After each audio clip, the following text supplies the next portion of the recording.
Suzanne was like, girl, if you're hurting, speak up. Say something, we could take a break. Like, Suzanne was like, make sure you open your mouth. Like, and I was like, ew, yikes, girl. Hello, everyone. Welcome back to Let's Talk Wild. Your girl Tay here, and today I'm bringing you another episode of Naked and Afraid XL, Valley of the Banished, Season 6, Episode 7, A Matter of Life or Seth. Okay, guys, so we left off on day 17. Y'all already know. Let's start off with Seth. So Suzanne, we already know she got her feathers and she made her shoes and she left Seth. She said, I'm leaving, I'm gone, I'm done with you, okay? So Suzanne said, look, it's either, Seth or death, and she's choosing death, okay? She's going on her merry way. She done left him. She took the pot, the fishing line, and half the hooks. Seth kept the bow and arrow, which he hasn't been put into use anyway, and the machete, okay? So, Seth, night 17, it was his first night alone. He was really scared. He heard some elephants down at the watering hole, going down to the water and stuff, so he was really scared. Day 18, he hasn't eaten anything for 11 days, and he's really hungry.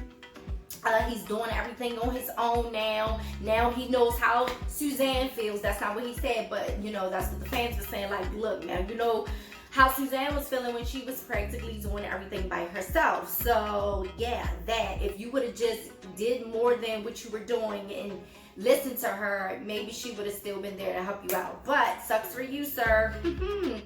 So, a Twitter fan said that if Seth was to die in Africa, it wouldn't be from heat stroke or starvation. It would be from him in his sleep, because he took another nap. He was like, man, forget this, I'm tired.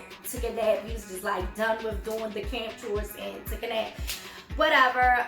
He sees a snake in the bushes of his Boma shelter. He takes his knife and he kills it. So he finally eat something. Okay, so Wes, Gwen, and Ryan are up next. So y'all already know Ryan, did his little trek over there and was like, wow, you guys are flourishing over here. They're eating their meat. They're eating really good. He talks to Wes and Gwen about, his other teammates on over the hill at their other campsite, and Wes and Gwen is like, look, they can come or whatever. Your two partners, Chef John and Sarah, they could come over. They we're open to them joining the tribe or whatever. So they gave him some smoked meat to take on his journey to get them and bring them back over to the camp. So day 18, Ryan leaves to get Sarah and Chef John over to the new camp. Wes and Gwen, ration out their dry meat because they know more people are going to join the tribe. So they're trying to make sure they are eating enough of what they got and, put some to the side for themselves as well. So that was really smart. They were prepared, and Gwen had already said, Wes. I like that. Gwen and Wes, period. But Gwen had already said, look, if these people get on our nerves, me and Wes don't have no problem with banishing ourselves, okay? Gwen, they're not taking it. They're like, they were doing well, not doing too well, but they were doing okay, and they don't have time for the drama. So they're like, look, you bring drama, we out. So day 17 for Team Murder Puddle, Sarah and John. The crocodiles are becoming more bold and basically are getting accustomed to them being there, and they see that that they aren't harming the crocodiles, or so the crocodiles, they said, are like they feel like they are stalking them or hunting them, like slowly but quietly. Like they are on the banks of the water on the side, they chilling. Chef John and Sarah are trying to scare them by throwing rocks. Some of them just run in the water, but they're gonna be right back as soon as you walk away. They don't really care. As they're heading back to camp, they see Suzanne. Okay, so Suzanne had linked up with them. They welcomed her with open arms. Day 18, the crocs are still an issue. They were concerned, but Ryan finally returns. He tells them about the campsite that Wes and Gwen are at.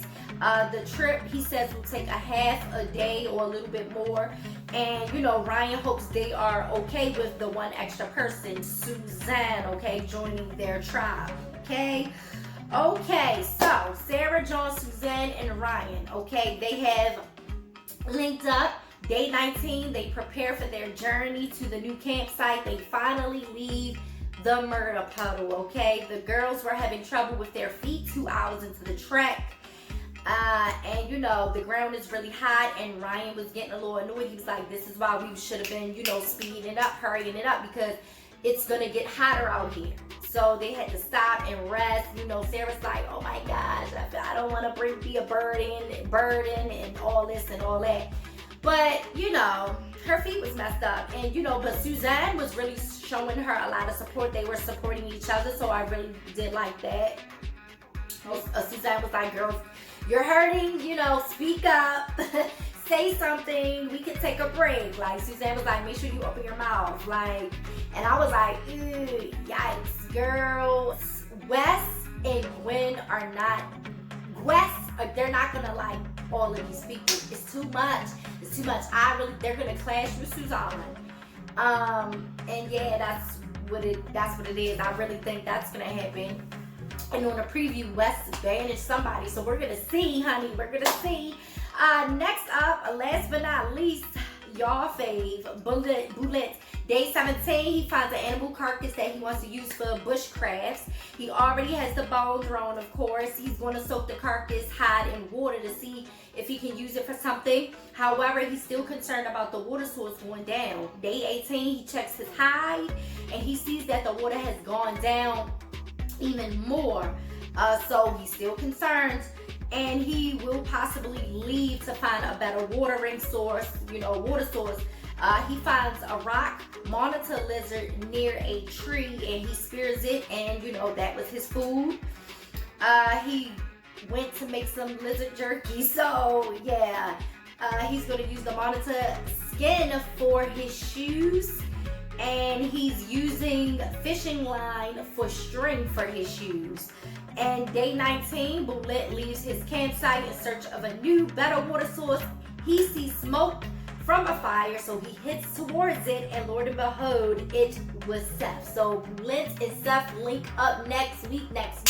Finna be crazy. Everybody, the Twitter fans was like, they want Bullet to link up with Seth.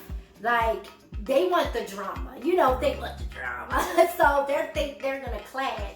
So they want to see Bullet and Seth like butt heads. So we'll see next week or next Sunday. Follow me on all social media at Let's Talk Wild. Hold up, XLR updates. Okay, let's do that really quick.